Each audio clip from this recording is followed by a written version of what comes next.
All right, so yeah, we're going to go ahead and get started. As I was saying before, I remembered I needed to bring out the thing and record the class. There's quite a bit of dismantling that we need to do to really understand what Paul says sometimes. Sometimes we see something and it gets translated a certain way, and that way seems very, very clear. And of course it does. That's the whole point of translating, is to make it understandable for the person reading it. So very rarely will translators give you something that's a little bit of a gobbledygook where you're like, what does that mean? They're not going to let you wonder what a word means. They're going to put in a word that makes sense. Usually they'll put a footnote if the Bible's translation is any good at all. They'll put some sort of footnote to let you know, hey, there's something funny going on here. You should check it out. And if it's a printed Bible, you go, it's usually at the bottom of the page, there's a line, and there's tiny, tiny print you can barely read. And at the bottom you'll see, verse 21, footnote B, whatever. And it'll tell you, this is the funny little thing that we thought maybe you'd be interested in knowing. Well, So I don't understand that, because if it's not, I don't know what I'm trying to say, but So I'll give you an how do example. you know it's the truth or not the truth? I'll give you an example. So when we went through the book of Job, and I don't know if you remember this or not, you probably don't, but there are probably at least 100 times in Job where Job uses phrases that are so peculiar and never used anywhere else that anyone's ever seen, that it'll put a footnote, it'll put a word in that makes sense, that they think probably is close to what the book's trying to say, but they'll put a footnote and you go down to it, it'll say, Hebrew uncertain. So, and the fact is, they're translating, but they don't know precisely what it's saying. From context and root words or things like that, they might be able to kind of have a decent idea, but they want you to know they're not like 100% clear on exactly what's being said here. So they'll put a footnote. But don't you think that's why? So this is trying to learn the Bible. If it's in there, we think that's what it means. Even though the footnote is there. Yeah, so it used to be there weren't a lot of footnotes in Bibles. They'd give you a translation, you'd read it, and you'd be like, there it is. A footnote anymore, you should look at footnotes as like little question marks or little mysteries to be opened. That's how I see them. I'm like, there's some important detail here that they think we should know. I wonder what that is. So to their credit, rather than just translating it and letting you think that this is like some sort of 100% absolute certain, they'll let you know, hey, this word's weird. It could mean this, it could mean that. It could go this way, it could go that way. It's still confusing. There are some parts where you look at it and go, I guess we just don't know what that means. You know what it is, and there you go. And that's fine. I don't have a huge problem with that. Okay. Because I like the mystery, and as they find more information and they find more, classic one. John walked in at the perfect time. So a classic one is this. In 1 Timothy, there's a Greek word called authentine. And for a long time, they thought that meant like authority. So it says women are not to usurp authority, authentine, over a man. And so for hundreds of years, people thought, what that means is women can't teach men. Okay. Plain and simple, there it is. But then they found this word in all sorts of other places. They found it in apocryphal works. They found it in other Greek works. And what they found out is the word actually means violence, murder sometimes. How did you get out of that? Well, the thing was, until then, they'd only really seen it a couple times. And they weren't really sure what it meant. They knew it had something to do with some sort of power being taken or something, but they weren't totally sure of the context or the connotation of the word. But when you find the word brought up multiple times in multiple sources, and you see how it's being used, you're like, actually what it's saying is these women are trying to do a violent takeover of Timothy. They don't want to listen to his teaching. They don't want to send under his instruction. They think they already know all the answers. So Paul's advice to Timothy is, they need to be quiet. They're trying to take authority away from you, but they don't know anything yet. And that's a classic example where we thought we knew, we found more information, and now we have a way better idea of what's being said. I think sometimes we expect too much out of our Bibles. We expect like this 100% clarity all the time, and everything's always going to make sense. Nothing in life always makes sense. Nothing in life always makes sense. So, but we bring an expectation to the Bible that we would never bring anywhere else. And so you have to, and actually this is one of the things I appreciate about you. You have to be open to new information so you can gain new understandings. Because if you're not open to it, then it doesn't matter how much information is brought to you, you do not care. Because you're stuck right here, and that's where it is. So, part of what we're trying to do, part of what I'm trying to do in this class is show us and kind of work through it together as a group that there are things that even Paul says in Romans that our translation makes it look crystal clear. And even sometimes the translation is perfectly fine. There's nothing wrong with it. But we don't know maybe sometimes what they mean by a certain expression. Unnatural is going to be one of those things.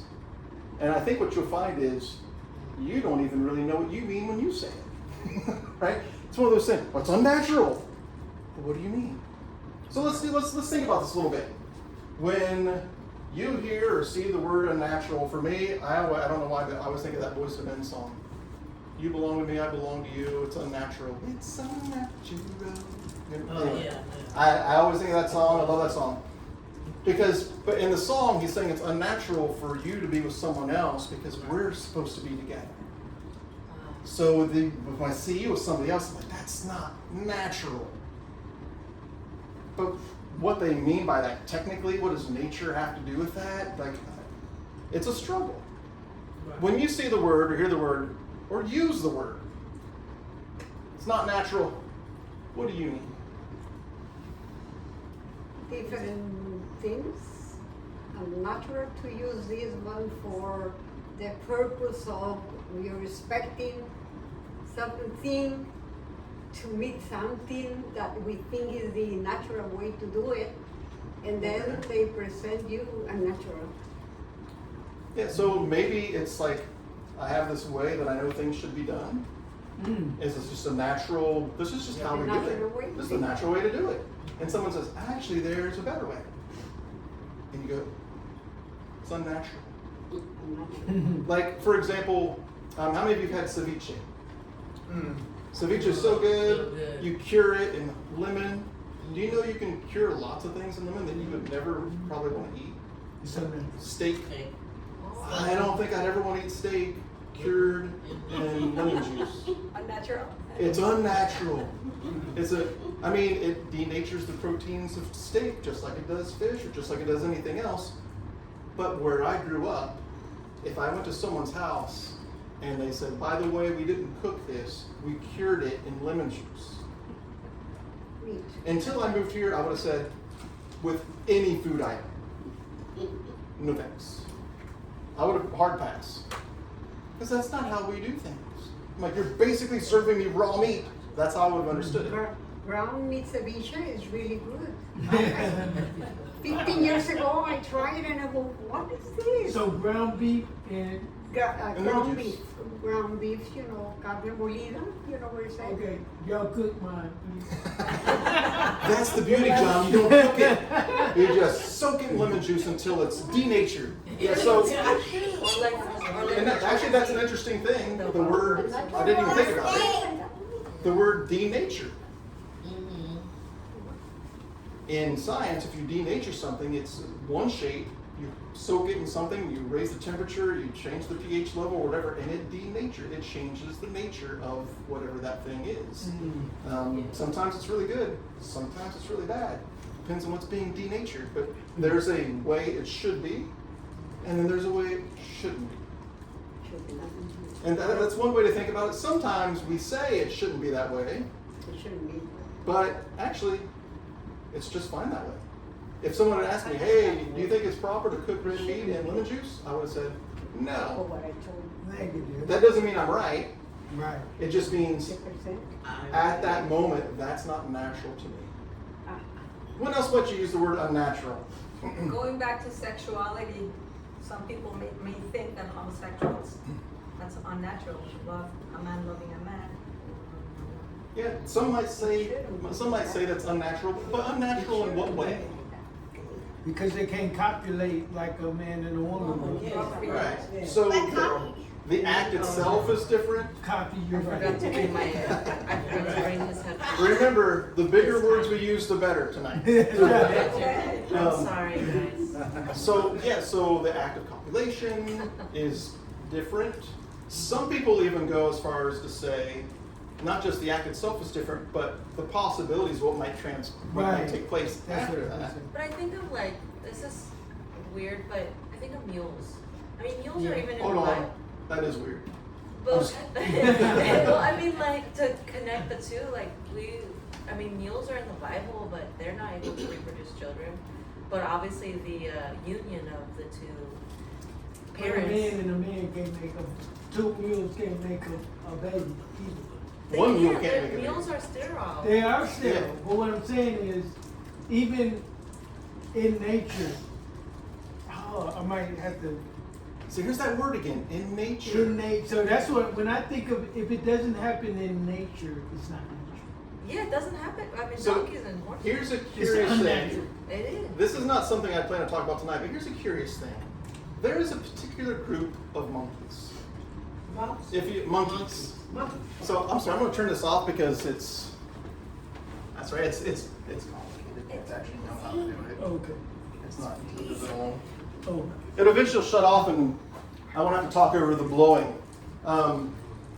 It is a particular group of monkeys where the copulation of both, where a monkey goes with a male girl monkey and a male monkey, is about 78%. Where that's happening. It's natural. It happens a male in nature. and a male. A male and a male, a male and a female. Like But the they same can't have no monkey. kids. You say anything about kids yet? Right, we're just talking about the act itself. Finding the act itself happening in nature Okay, I see what you're saying. is natural. Okay. It happens in monkeys. Okay. Unless you think monkeys are facing some sort of moral dilemma. Right? It happens. And it's not just in monkeys. I picked monkeys because if you're into evolution, they are our closest relative. Right. They're like our distant cousin. Still unnatural. So it's like, it's unnatural, even though it happens in nature. You might say, that still feels unnatural. So we have different ways of using this word natural. Sometimes you might use it regarding this, the act of copulation and attraction and things like that. It's kind of a squirrely word though, because we use it in all sorts of situations. It shouldn't be. We use it with Black Americans here, right? If you permit, that's unnatural, right? So my daughter wears her hair, she likes to say natural, right? Yeah, Where it's that's not what he say, yeah. put when you don't put a permit. Right. So, in that case, something that's natural is just following the biological nature of the entity itself. Right. But what if the biological nature of the entity itself is homosexual? Was that natural? It is. It is. So you can kind of see how one word like this gets a little confusing. Even in English, and we use the word all the time. Sometimes we don't even know what we mean. Like, we know what we're trying to say, but if I try to really push hard on why you picked that word, natural, having to do with nature. Nature, you think nature, you might think, oh, the outside world, anything that the stars and the trees and the flowers. Or nature might be like the inherent characteristics of something. That's its nature. What's really peculiar is when people sin, what do we say? Oh, that's human nature. So sin is natural? We would back up and say, well, no, it's not. Then why do you say it's human nature if it's not natural? All I'm trying to say is sometimes we think we know what words mean, but we use them in ways, and we're like, I don't even think I know what I mean when I say that, actually. Like, I know what I'm trying to say, and generally people know what it is I'm saying, but maybe it's a fine word to use in that situation, maybe it's not. Interestingly enough, Paul uses the word unnatural in Romans chapter 1. The question isn't, in the Greek, does it mean unnatural? Okay, right. In Greek, it's paraphysis. So in Greek, the word for natural is physis, where we get physics from. Physics is the base of nature, right? So that's where we get the word physics from. Anyway, this isn't a Greek class. Paraphysics, beyond physical or against the physical. So they would say, oh, you've pushed it too far, or you've gone outside the bounds. So when we see the word unnatural in Romans, actually it's a fine translation. That is that's the best way to translate the word into English. Because we don't say that's beyond nature, or maybe we would say that's against nature. But the best way to say against nature is unnatural. So it's a fine word. So this is not one of those times where you need to read a footnote and say, we don't know what that word means. We absolutely do. We know exactly what the word means. What we may not know is, what does Paul mean by it when he calls something unnatural? Is he saying there's something inherently about some sort of specific act itself that's unnatural? Or is he saying something else altogether that we can't even imagine? Because we don't know how people in that time used the word, what they meant by it. So here's my thought. We'll read through Romans 18, basically almost to the end of the chapter, or at least to the end of the section that we're going to be specifically looking at. We'll look at those words. We're going to look at another instance where Paul uses the exact same terms. So here he will use the word unnatural and disgraceful or shameful. It gets translated both ways. It's the same word in Greek, but we speak English, we like variety. Even we don't like to see the same word 7 times in a sentence. Say disgraceful, then say shameful, then say, whatever, abominable. Because we like to have a wide vocabulary in our reading. In Greek, they just had one word for this. I'm sure they had more words, but Paul only uses one word. We will look at what he says in Romans, and he actually uses the same exact words another time in another book, also dealing with men and women. This is not something that's widely known. It's very interesting because we get an idea as to what Paul means and what people in his broader audience would have understood when they read these words. So, I don't know if you know anyone that speaks a form of English, my kids do, where I don't really, I know the words they're saying. They are English words, but I don't know what they mean by them. Right? Like, I don't know what they're saying. I hear the words, and I recognize all those. You strung them together in a way that got me. I don't know what you're trying to say. And they laugh, and they never tell me, right? So, that happens today, so we shouldn't be surprised if we're reading something written 2,000 years ago, that there might be some turns of phrase that we read it in our modern English and go, I know what that's saying. But maybe the way we see it is different because we don't have the same context as them, right? So, and I'm not deliberately trying to make things confusing, but sometimes you have to, I'll back up. If someone had taught you this the first time you ever read Romans, this would not be confusing. The fact that we weren't taught it means that we have to dismantle an old thing and rebuild a new thing. And that's always harder. Because, as Nancy says, that brings up a lot of questions, which is great. I love questions. You'll probably have some as we go through this. And if you have a question as we go, just interrupt me. I don't care. We'll go through it. Before we jump into it, remember the purpose of Romans. At least the very first part of Romans. The whole point of the very first section is Paul's trying to convince each group, Jew and Gentile, that they're both awful. They're equally awful groups of people. That's his whole point. So he starts off by picking on the Gentiles and all the horrible things that they do. Then later on he'll pick on the Jews and all the horrible things they do. And then in chapter 3 he'll say, you see how we're all the same? You see how we all stink? All of us. We're all horrible. I wish someone could do something about how horrible we are. And then he says, hey, let me introduce you to Jesus.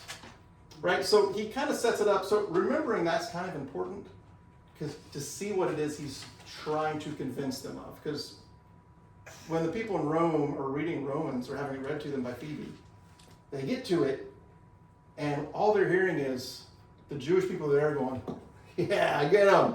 Get them. We've been telling them. We've been telling them they're messed up. They don't listen to us. They think they're better. And then they get to the part against the Jews, and the Gentiles are like, you see, you guys aren't any better than us. You guys are... And that's Paul's whole point. He wants them to say, wait a minute, this must mean we're all awful. Do they actually ever get to believing that they're all awful? Who knows? We don't know, because we don't get to hear their response to this.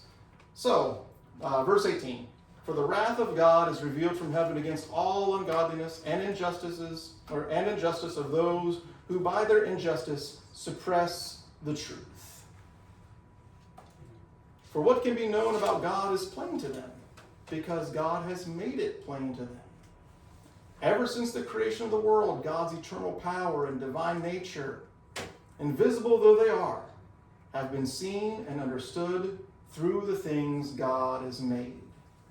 So Paul's setting it up and saying, in some ways to the Jewish people, just because they didn't have the Torah doesn't mean that you know God better than they do. They've been paying attention, if you guys remember the two books of God, the book of his word and the book of his world. They've been paying attention to the book of his world.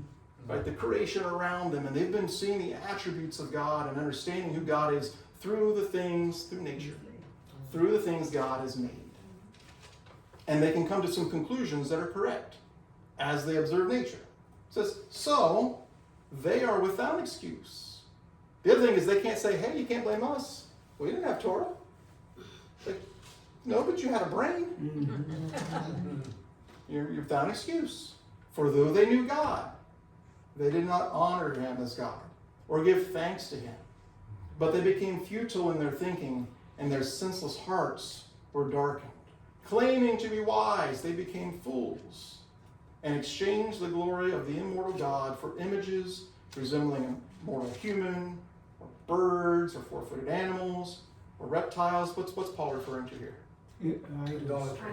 Idolatry, right? Pagan god worship. And of course they worship pagan gods. They were pagan. But he says, it starts here. Everything he's going to say after this kind of flows from pagan worship.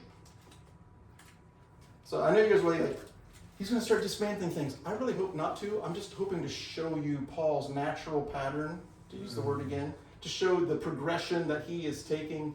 He's like, it starts with you observing who God is, but then instead of saying, man, there is a God that made all this, you say, that is a cool bird.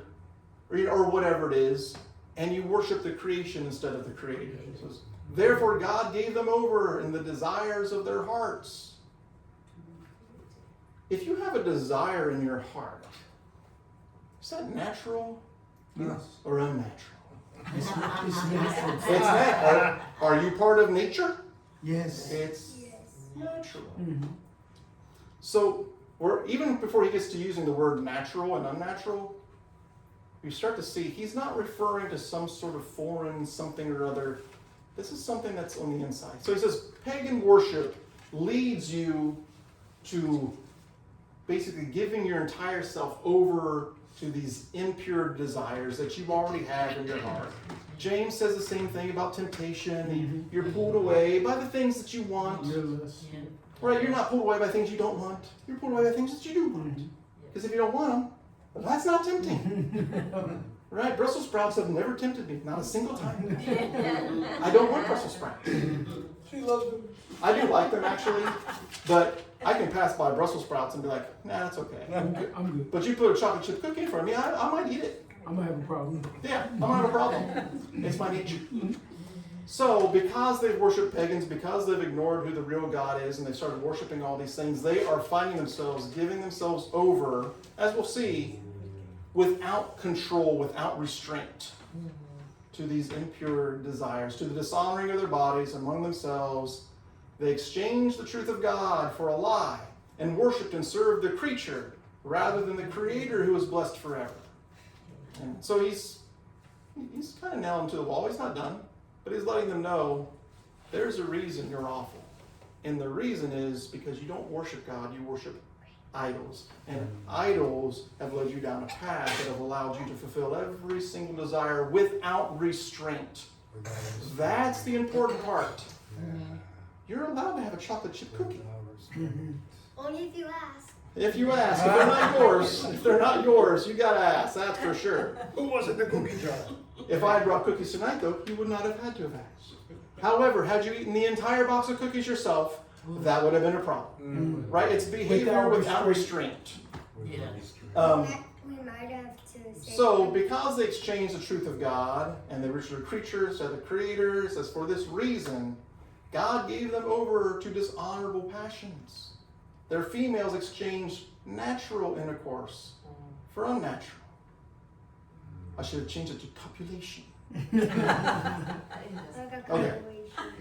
compilation. maybe it's better if we don't use that. We're going to walk out here not knowing what it means. Hey guys! Show up at school. Let's go copulate. That's right. You want to copulate on the swing set? Yeah. Yeah, so maybe not. Where did you learn So- that? I learned it at church. I just love Pastor Rob. He's just so great. Take me out in cuffs. Says their females exchanged natural intercourse for unnatural. What do you think that means? Oh, that's how I always interpret it. That they were female for female Yeah. to adults. But Not necessarily. that's how I interpreted Sure. the times I read So- Romans. So, what we have in our head is, It's I know females, what's going females, on. yeah. It's supposed to be. Now, this is what a lot of people do. It's not. It's hard. I can't say it's the wrong way because it's not like there's some sort of foolproof 100% whatever. But it's probably, and it's so convincing. It's almost definitely not the idea that there's some sort of anatomical compatibility that they've exchanged for an incompatible anatomy for Right. the C word there. It's okay. It's probably has nothing to do with anatomy. I really misread An it animal? all the times I read it. Oh, an animal. Anatomy, yeah, it's probably not related to the biology of the person. It's hard in our modern context to read it and say, well, what else could it possibly be? It's supposed to be with a man. Now, Paul will say, yeah, it's supposed to be with a man. Mm-hmm. But it's not because of anatomy. Mm-hmm. And it's not because of whatever you might be thinking. We'll get there. Will we get there? What time is it? We'll get there. We got time. All right. So, We have time for whatever this natural and this unnatural thing is happening, obviously Paul says this isn't the right way to do it. There's no argument there, even for me. Obviously, they're doing something that is not the right way to do it. What that thing is something else. Okay. And in the same way, also the males, giving up natural intercourse with females, were consumed with their passionate desires for one another. Males committed shameless. Okay, so there's the word. We're going to look at another time when Paul uses these two words. Unnatural and shameful. Or shameless. It's kind of weird how that word means the same thing. Shameless. It's shameful. Well, which one is it? Have less shame or full of shame? Yes! Males committed shameless acts with males and received in their own persons the due penalty for their error. And we talked about that last week and HIV virus and back in the 80s when that's God's punishing them. Okay, so can we stop here? Sure. It says, in the same way, okay, also the males giving up natural intercourse with females. Okay, we gotta stop there. So let's go back in the same way.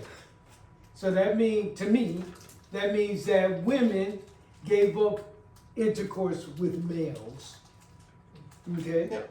Yeah. So giving up natural now we have to unpack what natural intercourse means. Correct. Okay. And we'll get there. We Okay. will get there. Yeah, so right now I just want you to see these words and kind of But I do want us to be clear that in the previous chapter 26, that unnatural means with the same male. thing as this one. Right. Yeah. Okay. So the women exchange natural relations with men for unnatural relations with women, and the same way males give up natural relations with women to have natural relations with men. It's important to note they're consumed with their passionate desires for one another. Yeah. Another word to say is lust. Oh, yeah. Remember, it's Burning. this is talking about, again, uncontrolled. Yep. And we won't get into that so much this week because there's so much to already get through already.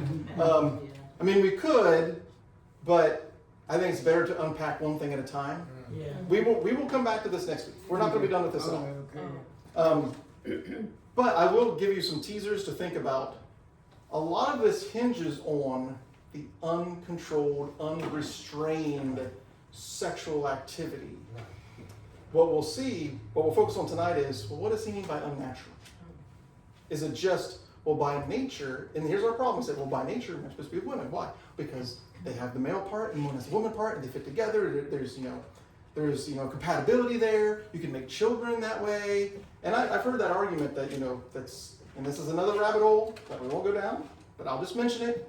A lot of people will say, yeah, go on. The word right there, all person due penalty for their error, the Bible also says perversion. I have seen so many things error. Oh, it was an error. I just, did that. Like Mistake. error, no. It's not an error, only that you can erase it like that and that's it. Right. And so again, it comes back to our context and how we use the word. Right? So today when we say error, we think of maybe a test. We took a test at school, we got it wrong, we made an error. Not a big deal, you can fix it. Paul here is he's not making light of this. He's not saying, it's just an error. No, it's not perversion. The whole point is for him to say, you guys are awful. Remember? That's the whole point. Sure. So yeah, for us today, we would say, no, that's not an error like you didn't carry the one in your math. This is a transgression, right? This is something wrong. So there is an exchange here, natural for unnatural. It's shameless, shameful, and I'm not sure exactly what Paul was thinking or seeing when he said they received in their own persons the due penalty for their perversion or for their wrongdoing or however you want to say it. I don't know exactly what he was seeing that he said, there it is. We make assumptions. They must have been having some sort of disease. He was very straight. When he wanted to say something, he just said. He would just You say can it. judge whatever you want, but this is what I'm telling you. Right. So the question we're trying to figure out is, what is he telling us? Or more specifically, what was he telling them? Right? To them, for them. What is he telling them? Keep going. And since they did not see fit to acknowledge God, God gave them over to unfit mind to do things that should not be done. They were filled with every kind of injustice, evil, covetousness, malice, full of envy, murder, strife, deceit, craftiness. They're all gossips, slanderers, God-haters, insolent, haughty, boastful. Right? It just keeps going and going and going. Rebellious toward their parents. That's my favorite part of this whole section. Foolish, faithless, heartless, ruthless. Oh my God. So just in case you misunderstood the word error, he makes it pretty clear. He makes it pretty clear. As Connie said, he wants to say it, he's going to say it. And he does right here. He's like, this whole worshiping of idols has made you out of control. You murder, you hate God, you're insolent, you're haughty, you're arrogant, you're boastful, you invent ways of doing evil. Like, he just keeps going. He's like, why? Because it all starts with worshiping something other than God. Right. And so then God releases you to all these natural inclinations that you have. Jewish people call it the evil inclination. That this inclination that you have to do the wrong thing. And we all have it. We all have it. We all have this. It's not just an ability to do the wrong thing. It's a desire to do the wrong thing.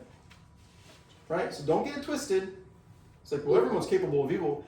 Yeah, but you have to recognize that within yourself there is a desire to do what is wrong. And when you worship something other than God, that desire reigns in your life uncontrolled. Got it. Very important. They know God's decree that those who practice such things deserve to die. Yet they not only do them, but even applaud others who practice them. Right? They're all okay with this. They're all okay with this. So the question we're going to deal with tonight is, what does Paul mean by unnatural? We're going to pick something. It's actually, we're not going to pick it like we have choices. Paul only puts these two words together one at a time in everything he writes. And it's less controversial for us. It has nothing to do with sexual relations at all. It has to do with head coverings. Head coverings. So, now before I get into it, if you remember the context of 1 Corinthians 11, Paul has been writing this really lovely letter where he just encourages them in every chapter to keeping up. Now he's always reprimanding them, right? Over and over. We get to the one section, he says, this is like the one thing you guys are doing right. I don't have much to tell you. And he kind of launches into women praying and prophesying and having their head covered or having it uncovered, and it's shameful, and it's this, like, he goes into that whole section. That's when he uses the same words, paraphysis, and the word for shameful. He uses the same word. So he says in verse 14 of chapter 11, does not nature itself teach you that if a man wears long hair, it is dishonoring to him? Well, that's weird. Same words. Does not physis itself tell you that if a man wears long hair, it's dishonoring to him? Are men able to grow their hair long? There's no biological block to growing your hair long. Even I could grow my hair long. It would just start here and go down. Exactly. But I could do it. I would not look good, but I could do it. I always look good. What am I talking about? I don't look good. No, I would not look good at it with it, right? I'd look ridiculous. Yeah. But it's not something I'm physically or that men are physically incapable of doing. And in fact, in the Old Testament, we know of people that had long hair. And it wasn't dishonoring. It was actually dishonoring for them to not have long hair. You know who I'm thinking of? Samson. Yeah, that's why I was raising my hand. Yeah. So it's Samson. But when you see pictures of Jesus, He always had long hair. I know that's not accurate, but it's kind of funny that It's we ironic. always picture Jesus with long hair. Yeah, it's ironic. We have a person that comes to church here sporadically. He used to come here for a while, and he started coming back, and he stopped coming back for a little bit. Now he's back again. He has long hair. Why isn't anyone going up to him and saying, "You should be ashamed of yourself"? It says it. It's unnatural. Paul says it very clearly. It's unnatural and shameful for men to have long hair. But we don't believe it. I'm just so confused why he even wrote that to begin with. Ah, very good. It's great. Why is Paul even going down this path? What is he even trying to tell them? Because like Samson had long hair, and then I don't remember if it was Leviticus or where, but it talks about keeping your forelocks long.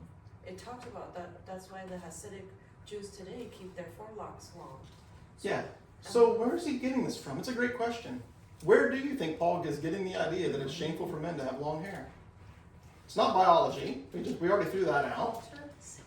Probably the temple of religion. Romans. Yeah. Culture. That's the Romans. Culture. The Greco-Roman culture, that was in their time and in their setting, it was shameful for men to have long hair. They kept short hair. And women kept long hair. One scholar says, when you see the word nature, when Paul uses it, take it out and put in the word culture. Because it's not biblical. If Paul hadn't written this, no one could ever come to you and say, it's shameful for men to have long hair. Because you would say, where? Show me in the Bible. People could go to Paul and say, Paul, can you show me in the Bible where it's shameful to have long hair? It's not in the Old Testament. It's nowhere to be found. He's pulling it from their culture. Paul does this a lot. He pulls things that are commonly believed to make an illustration.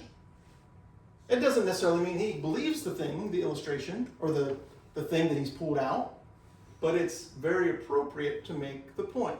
So, a couple weeks ago when Solomon preached, I kind of thought it was funny. I love Solomon. And he said, going through Ephesians chapter 5, remember this? He said, Yes. men are the head of the household and they're to lead the household. Who believes this? And everyone went, oh. Right? And then he said, well, you should. You're a Christian. Right? Right. Because he's reading it, and he's reading it just as it says. Mm-hmm. But when you're paying attention, in that same set of verses, Paul also says, I'm not talking to you about marriage. So what's he doing then? Why is he doing this? Because in the Greco-Roman world, men ruled the house and women submitted to them. Plain and simple. So Paul says, oh, this is the perfect analogy for Jesus and the church. Jesus is the head of the church and we submit to him. This is an illustration they'll understand. Does it mean that Paul thinks men rule the house? If you read Galatians, it doesn't seem to be the case. Right? He's like, there's no male or female, no Greek or Gentile, or no Gentile or Jew, no slave nor free. We're all equal. Right? Paul tells us what he thinks, and Paul worked with a lot of women. He sent women out to preach. He had Phoebe take the letter to Romans to read it to the people in Rome. He had no problem with women. Contrary to what some people say, especially, this will be weird because you guys probably think I'm a flaming liberal, which I am, but there are people who actually say that Paul was a misogynist, he was a sexist. I don't think Paul actually believed, but it was a great illustration so they could see. Which is why in Ephesians he says, I'm not talking to you about marriage. I'm talking to you about how Jesus is the head of the church. You guys, the way you do your family now, kind of looks like that. So it'll resonate with you. If Paul went to a place where the women were always in charge, and this is one of those things you have to struggle through. I don't have to struggle through it because I already did. But if you were to go, hypothetical, if you were to go to, I don't know, but this is always those weird hypotheticals that white people come up with. If you were to go to some tribe somewhere in the Amazon, we always come up with those. But if you were, and you were to come upon a tribe where the women were the chiefs, the women were the head of the house, and you want to present Christianity to them, do you need to convince them to turn their entire hierarchy upside down in order to be a Christian? Yes. Yeah. He says with sarcasm for anyone that's Oh, watching. yeah, no, but no, There are there many will people be that would say people in the church who would say, y'all all going to hell. Yeah, Because but the men not preaching and the women preaching. Right. And so the reality is there are people that believe that. There are people that believe it. I think when I present it in that way, it makes it feel a little bit more like an extreme stance to take. Because what I'm saying is, it's not enough to accept Jesus as Lord and Savior. You also have to let your men rule. Right. Even though in your particular culture, they don't. And I've told this example before. When I went to China, the only people in that community that could read were women. So they had to lead the worship. Our men went and took over the worship so the women would lead the worship. Especially old age. Yes. Especially So literally they wouldn't sit in a worship with women leading the worship. Wow. But the men couldn't read. And so, I don't want to use the word tradition, but normally the women would lead the worship because they could read. Right? And It's so, natural.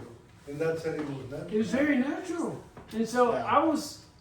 that's the point when I realized that, oh my gosh, we have just come in and dismantled their worship. Yeah. Sometimes missionaries do little more than export poison. Because we think they have to do it exactly the way that we're doing it because we've got the right way to do it and it has to be like this. And we lose sight of what the gospel message is actually about. Yeah. Just like with the Native Americans. Yeah. When they came over, they won't see this, but they were doing the exact same thing that the colonists were doing here in America, right? They were coming in saying, you are a savage, right? Because you're not a Catholic, Yeah, because you're not like us. So. right? Basically. But first, teach us how to take a bath. And then we'll, teach us how to grow corn and take baths. I was getting ready to say, Yeah. teach us how to grow corn, right? So what I want to try and do with the little bit of time we have left, I know every class has gone over. I think we're used to that at this point. How were people in the time leading up to Paul, the time of Paul, and after Paul using this word natural in reference to the topic that we're on? Plutarch, as he quotes Plato, says same-sex behavior is shameful because it involves weakness and effeminacy on the part of those contrary to nature allow themselves, in Plato's words, to be covered and mounted like cattle. So for them, it's not unnatural because there's some sort of anatomical thing or because they can't produce children. There are lots of married men and women couples who cannot produce children, and no one says, your marriage is invalid because you can't have kids. It's unnatural. It's unnatural for you to be what... Are there people who have said weird things like that in the past? Oh yeah. Oh yeah. For sure. When they were talking about something being unnatural, they were talking about a man is supposed to lead, and a man is supposed to be dominant. If you have men with men, one of them is not being dominant. One of them is being effeminate. Right. And that is unnatural. It's unnatural for a man to be on the receiving end. To put it a little more crudely. It could be positional. It could be positional, but that's how they viewed it. They're like, this isn't natural, and oddly enough, they pick something they see in nature. Cattle! Like, yeah, that's natural, what are you talking about? All right, women, this is Josephus, women are inferior in every way. I'm just summarizing. No way. Hey, don't disagree with this. I love Josephus. Women are inferior in every way. Women are to be in the submissive, receiving posture, while men are to be superior. This is nature's design. And so when Josephus talks about it, he says this is natural. Natural. It has nothing to do with a man and a woman and anatomy. It has to do with more of their hierarchical structure of how they see status. When they say it's unnatural, what they're saying is you're breaking status norms. The normative is for men to lead in everything. Which is, the man was the first one. God created a man. And Yeah. then he needed assistance. Yeah, Somebody smart, so the lady. yeah. Man found himself powerless. I mean, he really did. He needed a helper. And by helper, Help her. a helper is, in Greek, it's ezer, and it does not mean servant. No. It means we call God our helper in our time of need. God is not our servant. Yeah. But I thought, as someone explained it, the whole point of women not being the servant to man was that God didn't take the bones of the feet, he took the bones of the ribs so that we could be equals. I know it's a rabbit hole. I'll be honest, that's more of just like Uh-huh. a modern. It's What- actually, it has nothing to Or do a with it. partner helper. A partner helper is actually a great way to say it. Someone that's there so you can support each other. But this is how they thought about women, and their question was, it's unnatural for a man to act and take the part of the woman. Uh-huh. Yeah. Why would a man lower himself to the status of a woman Mm. in this activity? It's unnatural. It has nothing to do with the act itself. It's this societal understanding of status and role, and they're going against culture. So vice versa, a woman taking the status of a man. Correct. Oh, So when a woman exchanges natural for unnatural, it's because one of them is basically Has to be the man. has to rise up to the level of a man. Yeah. And that's not Yeah. natural. That's how they're using the word. We got some more. Philo. Homosexuality requires those who are by nature men to submit to play the part of a woman. This is how people understood the words of nature and all that when Paul wrote what he wrote. This is what they heard when they read it. That's true. It's not what we hear when we read it, but that's what they heard when they read it. Ptolemy, women are to be submissive, posture receiving, and even in heterosexual relationships. So he takes it even further. Wow. He says they are naturally inferior and must behave as inferior at all I times. hate that. I hate that. So he takes it a step further and says, in the bedroom, women are to be submissive. They're not to take charge. I know men are like, what's he?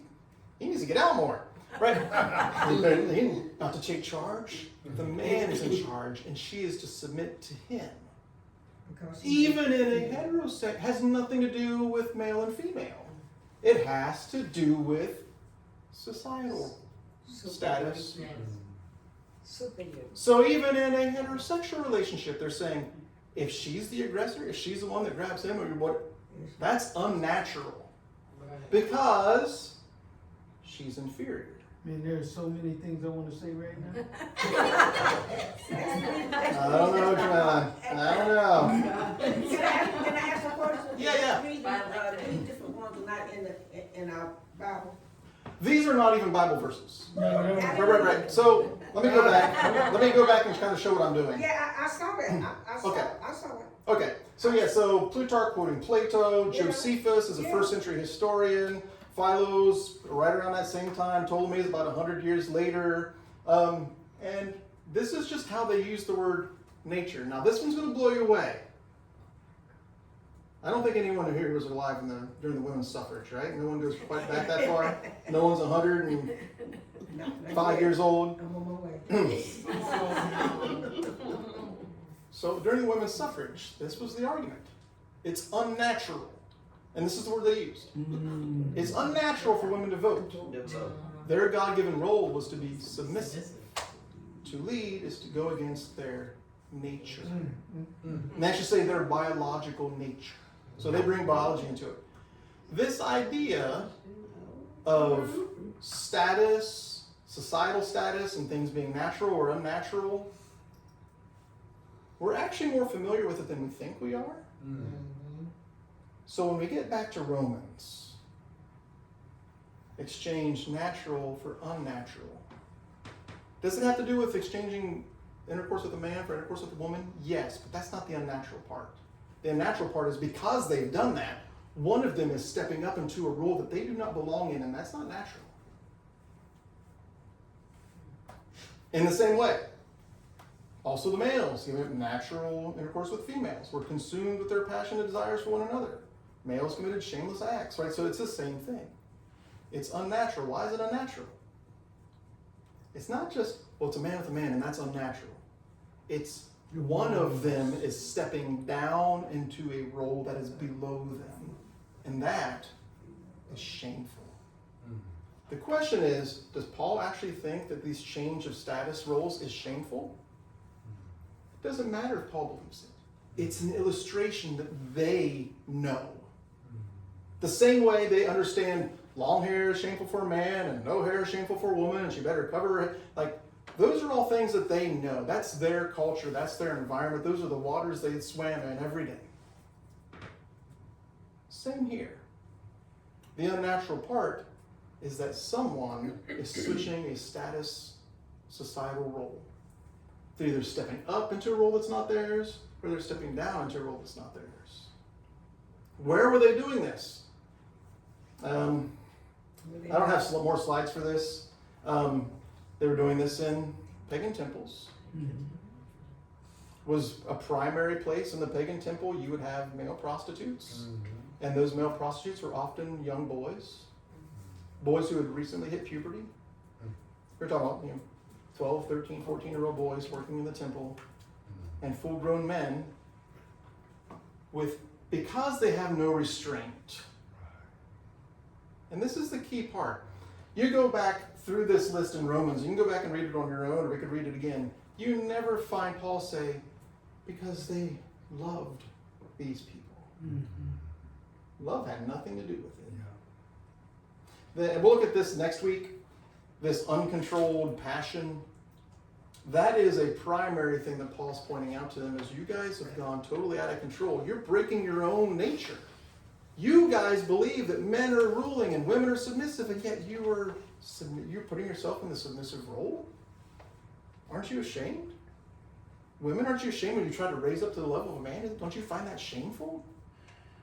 That's Paul's driving argument. He's like, why are you acting like this? Because you worship pagan gods, and those pagan gods have released you, not they themselves gods actually releasing them over to their desires, but the worship of pagan God has opened them up to these unrestrained activities. So part of what we'll talk about next week is they had a different way of thinking about things. I think we've already figured that out. They had a different way of thinking about things. One of the ways they would think about things is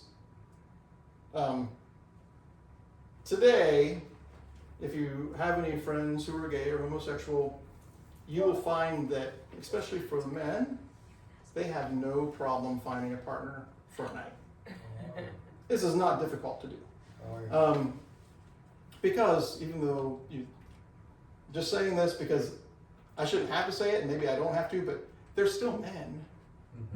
So the same urge you have as a heterosexual, they still have the same urge as a homosexual. But their partner has the same urge as them. So it's very easy to connect. In the ancient world, they actually saw that kind of homosexual activity as a man who was so unrestrained. He's fully satisfied with his wife. This is the weird part. He's fully satisfied with his wife, but it's no longer a challenge. There's no conquest. So to fulfill that conquest urge, he tries to go and find a man. The ultimate challenge. The ultimate challenge, which in today's terms, he's like, that's not a challenge. That is not an ultimate challenge at all. That sounds like the easy road.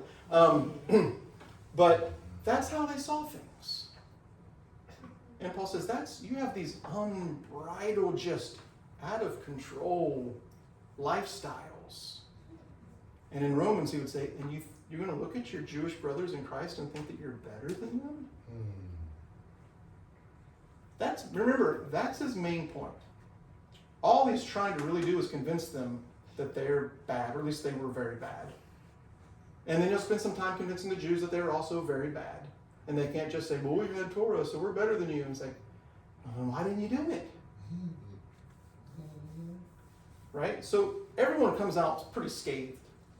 After you get to chapter 3 and you're like, oh man, I feel like we're all a mess. And that's his whole point. We are all a mess. We'll get into some of this more next week, and we'll take a look at some of the concepts they had about these uncontrolled behaviors. And I had a conversation yesterday with someone, and this is one of the things that we talked about. It's someone that wants to come to class but is not able to come. And so we were talking about it, and one of the key things you see about a lot of sin isn't the act itself. It's the uncontrolled behavior, right? Self-control, being able to do things in moderation, right? Like drinking some wine. You can drink, there's nothing wrong with drinking wine. But if you're out there getting hammered every night, you have uncontrolled behavior, that's wrong. It's not bad to eat a chocolate chip cookie. You might eat some before your race because you're going to need the carbs. But You can only eat if you eat cookie after cookie after cookie all day, there's cake and cookies and food, and you're just stuffing yourself so that it's uncontrolled behavior. The strange part is, if we go back to that list that Paul gives us, injustice, evil, covetousness, malice, full of envy, murder, strife, deceit, he doesn't bring up homosexuality at all here. Slanderers, God-haters, insolent, haughty, boastful, invaders, evil, rebellious, parents, foolish, faithless, heartless, ruthless. This has nothing to do with sexual appetite. This has to do with people who've lived their lives in this uncontrolled way. And this is how they turn out. Yeah. But there's a reason why they turn out that way. Because of their worship of idolatry. Correct. Right. So, and that's the key point that we all miss when we read Romans. Because we live in a culture and a society where, for whatever reason, there is a hyper focus on homosexuality.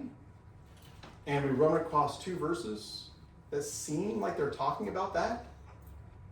But again, when Paul's walking around Greco-Roman cities, what Paul was not seeing is two men who love each other, or two women that love each other. They're dedicated to one another. They spend time together. They support each other. They're there when they're sick. They love you. That's not what he's seeing. What he is seeing is men who are just fed up with their wife, and that the wife doesn't even present a challenge anymore. And of course, in that culture, how could they? If they're at the bottom rung, they don't really have a whole lot of power, and they're just out of control, and they're just acting wild. That's what Paul's seeing. He's seeing Paul go to temples, and technically, Paul's not seeing that, because Paul's not going to those temples. Paul is also making some assumptions about what happens inside of these temples that may or may not be completely accurate, because Paul doesn't go in the temple. I don't blame him. He doesn't go in the temple and observe and take notes. He hears things. He hears stories about what happens inside these temples. The only reason I bring that up is because historically, does that happen in the temples? Sure. Is it rampant? Not really. Not really. We don't have a lot of evidence that shows it's just happening everywhere. Everywhere you go, it's just crazy. Not really. We don't have that.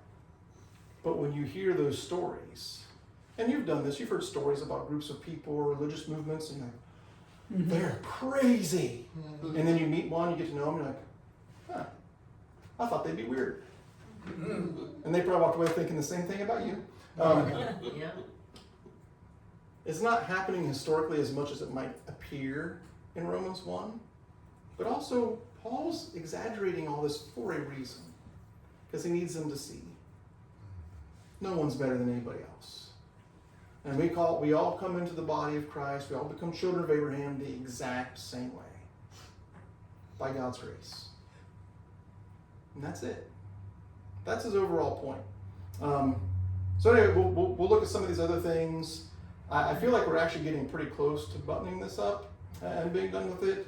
Have you felt like I'll ask two questions. Do you feel like you've learned something tonight, or do you feel like you have more questions now? Yes. Both? I still feel like I have more questions. But, I feel like it's gonna take me time to absorb it, Yeah. and it's gonna take me time to. So there are some sources that you can read that are available that go through some of this. Some of it's technical, probably not a lot of fun. Some of it's very condensed, and like my little book on women's role in the church, someone has written a book that's done the same exact thing. They shrunk it down into a 1-hour read. So you can kind of get the nuts and bolts in a short little book. The problem is it's not overly convincing because it's so short. It doesn't deal with all the nuance and questions, and there's some other books that are more thorough. Richard B. Hayes, he recently died of pancreatic cancer, but phenomenal scholar, New Testament scholar. Him and N.T. Wright would always go at it with each other, if you know who N.T. Wright is. But they were very good friends. They had a lot of discussions on justification. But anyway, before he died, he wrote a book on this topic.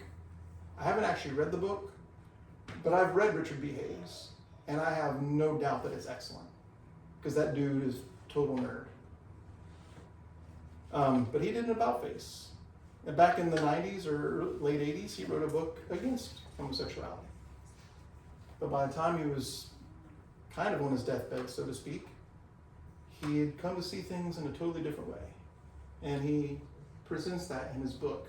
So I'm reading, the main book that I'm reading is called God and the Gay Christian. Is one of the main books that I'm reading by Matthew Vine. There's another one that's written by Dr. E.B. And he says, I'm not telling you who I really am, because I'll get fired, basically. So he's written, you can tell he's a scholar, you can tell he knows what he's talking about, but you don't know who he is. That's the Reader's Digest version, that's a really skinny one. So there's some sources out there if you have more questions, you're like, maybe there's something I could read, but you can also just ask me. And that's why I'm here. Not everyone likes to nerd out like I do, so, and I get that, so. And that's why we have the church. Yeah. That's why we have the church. But my main question is like, a lot of the parts of the Bible, especially because for those of us who haven't read cover to cover, and it's always read out of context unless you're reading cover to cover in order, right? Or even chronological order, or however order people fancy. There's like 3 different way to read it cover to Yeah. cover. The main point is, you got to put it in context. I have to put it in context. How do I read, even not just these big topics, right? But like little topics, like that one scripture in Numbers that talks about, not cutting your hair until all the days of your life for the Lord. Or With the Nazarite vow. Yeah, and then there's like other ones where Jeremiah talks about specifically in that context, obviously, where they were shameful and they needed to shave their heads, and then by the time it's Paul, he's like, no, it's in your nature to shave your head if you're a man. So it's like, how do we read even small stuff like that? I know that wasn't the. Right. No, I get what you're saying. I just had this conversation with someone, I remember who it was, and part of it is asking the question, what do we read when we read the Bible? What do we read when we read the Bible? It's easier to talk about what you're not reading. What you're not reading is some sort of seamless book beginning to end where everyone always agrees and every verse always agrees with every other verse and there are no contradictions, there are no errors, that's not the Bible. That is, when you pick up the Bible, that's not what you're reading. That's not it. But if we go into the Bible expecting it, then we're going to go, well, wait a minute, right? Shameful for a man to have long hair. Samson, shameful if you shave your hair. Like, well, which one is it?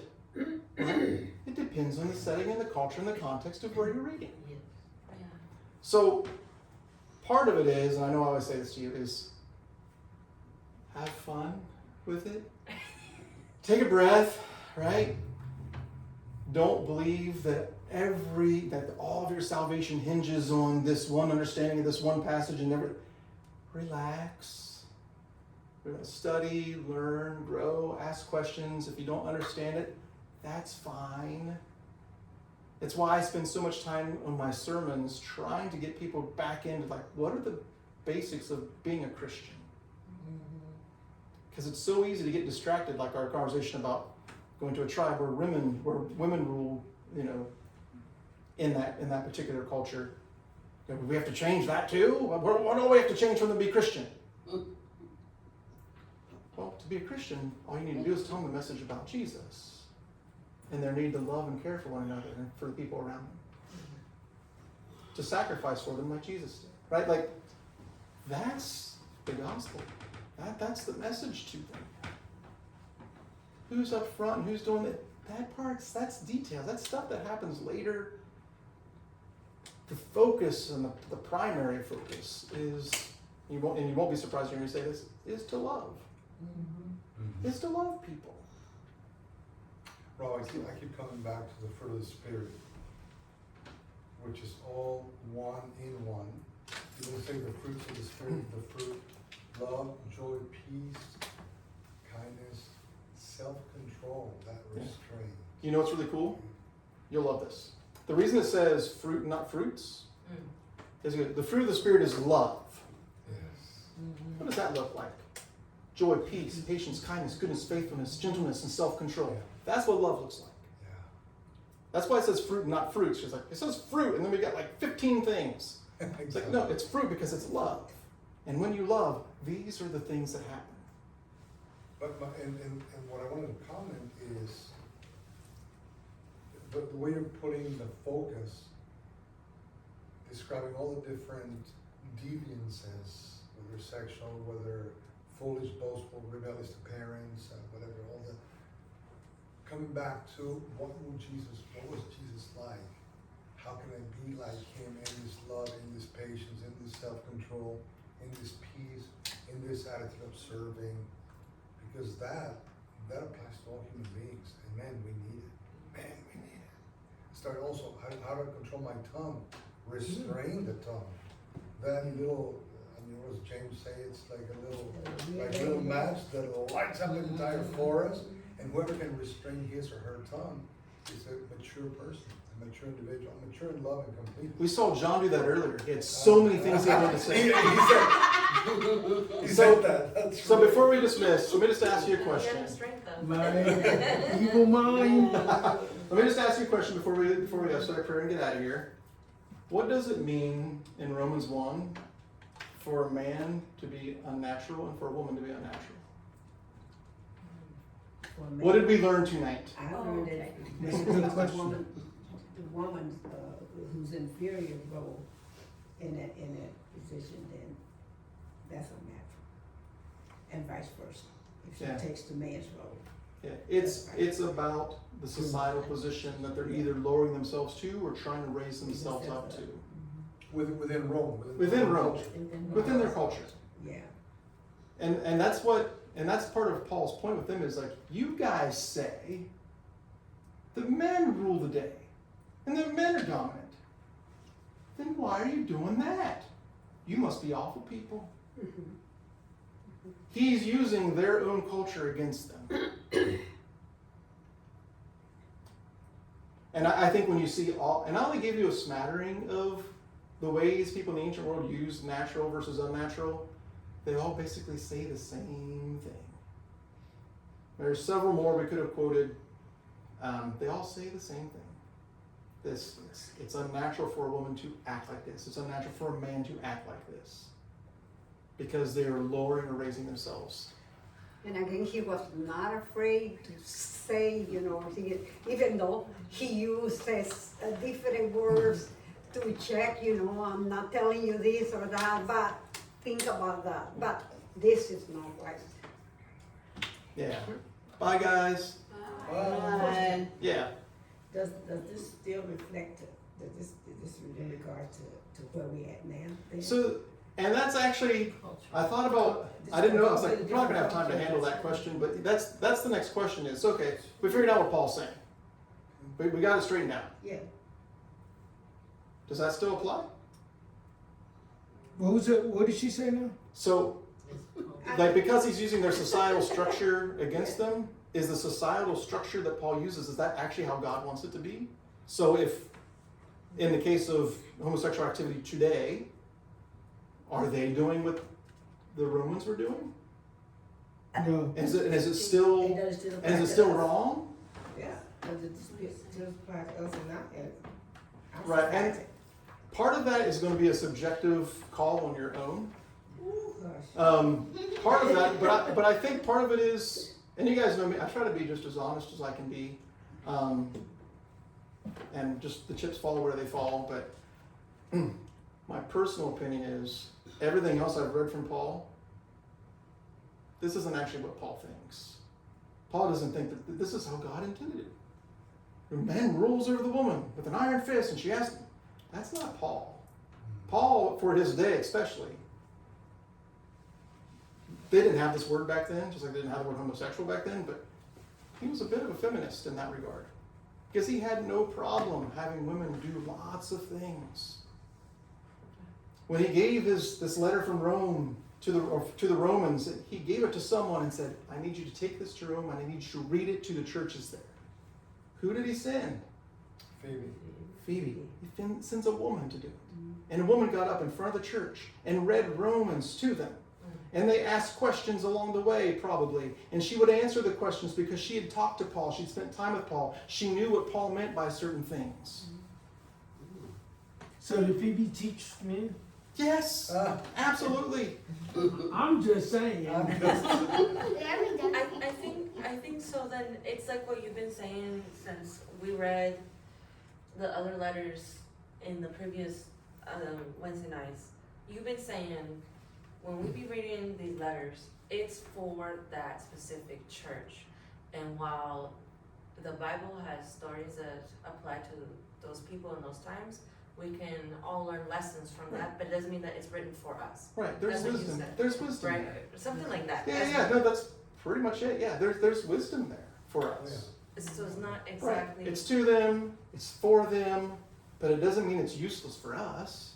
It just means we need to put it in their context and understand what they heard when they read it, or had it read to them more than likely, Just not. versus what we hear.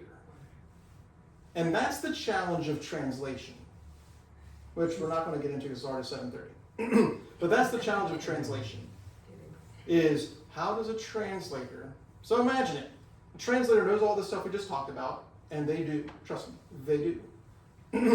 And they sit down and go, okay, is there any way to convey all that in a Bible translation? No. Right? They're not going to put in Pluto and Josephus and Ptolemy. They're not going to put all that in there. They can't. It's a Bible translation. Do you know what they'll do? Some of them? Footnotes. Footnote. They'll footnote it and they'll tell you something. Depending on what, it's not just with this topic, it's all over your Bibles. One, read your Bible. Two, read all the footnotes. They're the nerd notes. Those are the nerd notes. It'll help you to understand what it is that's being said. Sometimes the nerd notes are just that. Total nerd note, you don't care. Like, we use the past perfect participle, I don't care about that. But sometimes it'll give you a note that's like really helpful. It'll say, it can be translated this way, or this way, or this way.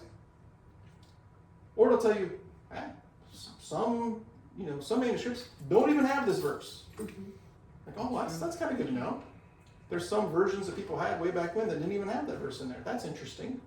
There's a lot of stuff in your Bibles that I think are helpful. We tend to ignore them. Well, we do two things. We ignore our Bible. And then if we don't ignore our Bible, sometimes we ignore all the helpful things that are put in there to help us see what the translators are doing. Because by and large, translators aren't trying to trick you. They're trying to help you. But sometimes in helping you, they have to make a choice. They can't put 7 translations down for one verse. Yeah. They got to make a choice and roll with it. If they're a good translation, they'll put a footnote and say, this is what we did and here's why. Make sense? Yes. All right. No, the role of a woman, the woman, married Yes. woman. Sometimes we're dealing husband and wife, and why, my husband, why are you telling me this? Or whatever, why are you? And I go, because you are the man of the house. Smart, huh? You're the man of the house. So you put the pressure on and the responsibility. And that's and the thing is, I don't think there's anything wrong with that. As long as we don't think it's like Not a servant, no. it's sinful if they don't. Like sometimes we equate things. In societies we have structures. Yeah. In societies we have constructs and we have ways of doing things. It doesn't mean it's the only way. It doesn't mean it's the right way. It just means you have to do things a certain way. When you pick one path, you ignore another one. I think that because we have created these structures, it has impacted family, the union of families, because there are some men and some women who actually think this way, and so because they can't, they don't feel like they could keep their families together. I had to figure out how to frame that as a thought, but if we look at it from a most of our families, okay, if you go to my school, right, for example, most families are led by women. Mm. And so